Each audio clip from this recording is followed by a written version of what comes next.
Hey everybody, I'm John from Legacy Woodworking Machinery, and today I'm going to be working on a wall hanger for my child's room. Now, as well as hanging up your coats, your backpacks, things like that, I wanted it to be a nice piece of wall art. So we've added kind of a wave shape to it. I want to show you how we did that inside this wall hanger. So we're going to start back in the office. Okay, here we are. We've went from the shop back into my computer so I could show you a little bit about how the design is going to work, and hopefully it actually plays out the way I believe it is. So what we've done here is we've first drawn just block shapes of all of our pieces. So we'll talk about each one of those real quick. This here is going to be our piece that stays against the wall, and I've left 3/4 of an inch, you can see that right here, for the wave. The second thing we've done is we've drawn our smaller piece. This is going to be the piece that pivots out, and we decide how far out it's going to pivot. And then our third and fourth pieces are these two little guys right here. What they are the pieces that are going to hold everything together, but also hold it against the wall. So once we've taken all this, we've decided on a 30-degree angle here. So I brought a 30-degree angle down and trimmed it off. I wanted to pivot off of right there, and that brings it out plenty far. I've also laid in here some curves, and those are just to make sure that I don't have any obstruction as that piece tries to come up and close and come back. I want it all to be clean, nice, smooth flowing. And from here, we had to draw our wave. So here's our wave, and we've drawn it to have 3/4 of an inch up down right there. And I've taken my wave and I've laid it on top of my exterior block here. So what we can do now is we select both of these guys. We're going to copy paste, and we're just going to move these up here. And this is going to be our first piece. So we're going to select it. U is a shortcut to ungroup, then use your scissors tool and trim and trim. That's going to be the first piece. Then we come over here, we select this guy here. We are going to do a move, and we're going to do a relative move. I'm just going to tell it to move 1/2 inch. And I'll select both of these, copy paste, and I'm going to move those up right here. I'm going to try to keep them in order, because if I keep them in order, it should all work out. So U to ungroup, back to our scissors again, and now trim both sides again. So the shape is just slowly changing as we move it down and down the line. Now, that's really the only trick you really need to know on this program. So let's show you what it looks like when we've done them all. So here we are. Everything's all nested out. Here are all 14 pieces laying on top of each other with this smaller inner piece there. Notice how the inner piece is just right there level with that one. All of our waves look like they're just slowly traveling down the length, and you can see that right over here as well, where the shape slowly changes with each piece. All right, now that you've seen a little bit about how we've drawn the project, it's time to get to work. I've got my program loaded, my bits are in, it's time to hit the go button.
You can see here how the vacuum table held down even the smallest of parts.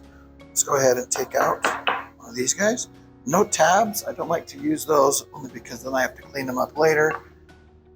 So here we've left just a feather of an onion skin, enough to hold them all into place, but nothing that I can't quickly clean off in machining. Now these holes are going to line up here, and then this will pivot forward till it lines there, where you can then hang your clothing on, but this piece will stay in order. So let's go ahead and get these all cleaned up, taken off the machine. Let's go ahead and get it assembled. The last thing that I want to do before I take this off the machine is I want to mark each of these pieces here. So I'm going to go ahead and just put them in numerical order. Just see me here, 1, 2, 3, 4, 5, and so on. Now the reason we're doing this is because we want to make sure that these stay in the order that they were cut in. And when they do that, they should give us a pretty cool pattern. Let's get it put together. See what we think.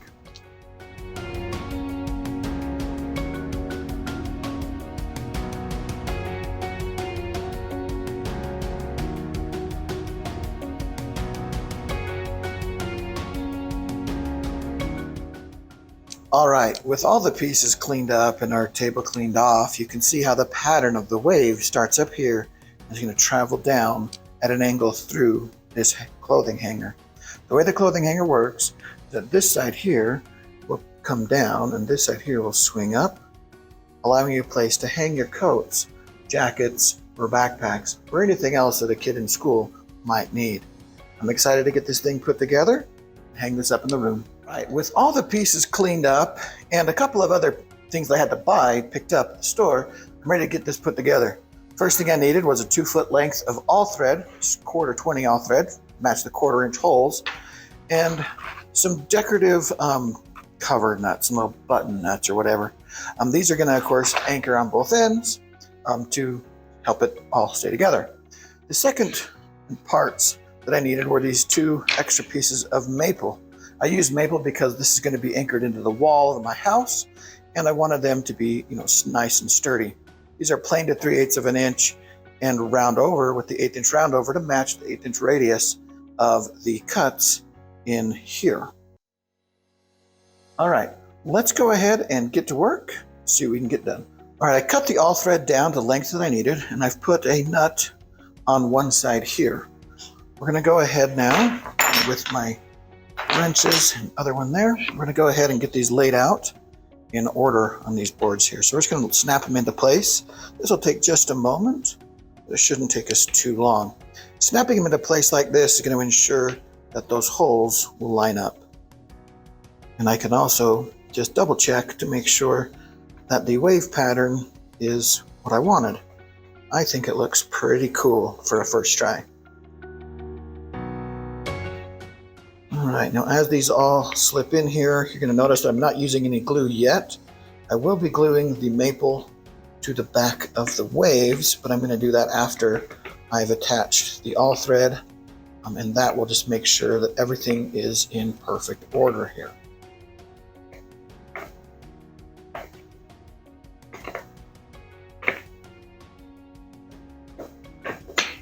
Okay, here we are here. Okay, we've got a nice fit. I'm flush on both sides. I'm pretty happy with that. Okay, so now we're going to just send our all thread through.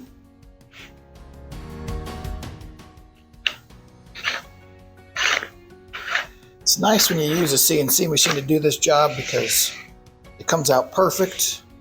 Let's go ahead and set the other side of our nut on here. Spin it down till it's finger tight. And then we'll just use a couple of 7/16 wrenches just to snug it up. And we want it snug enough that these will open up, but that they won't just fall open. So that's kind of what we're looking for right there. So once we've got that, and I feel pretty happy with that one there, I'm gonna go ahead and flip the entire piece over, and let's go ahead and lay down our glue. And we're only gonna add a couple of drops of glue on each section. We'll start with the smaller one here. Then we'll go to the upper one. I don't want it to spread, and so I got to be really careful with what I lay out here. So just a little bit on every other one. Now I'm not too worried about this one because I am going to come back in and pin nail it. I'm just waiting for the shorter pin nails to come. But this will hold it for now and make sure that everything is going to be perfect. So here we are here. Let's go ahead and just snap that into place. And that one's going to snap in nice and tight. Okay, happy with that. It's flush. You'll make sure that it's flush on both ends. Okay, let's take this one and we'll add just a little bit longer line of glue on it.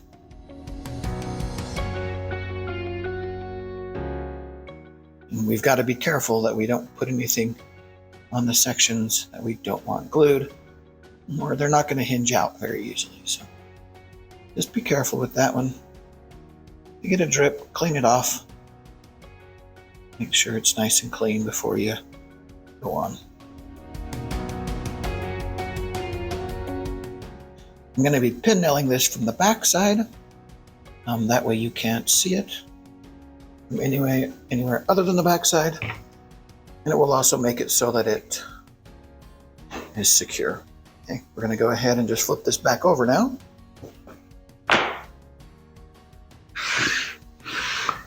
Here it is. We'll make sure that it stays nice and dry until it dries. We're going to keep it really steady right there, and we should be ready to go.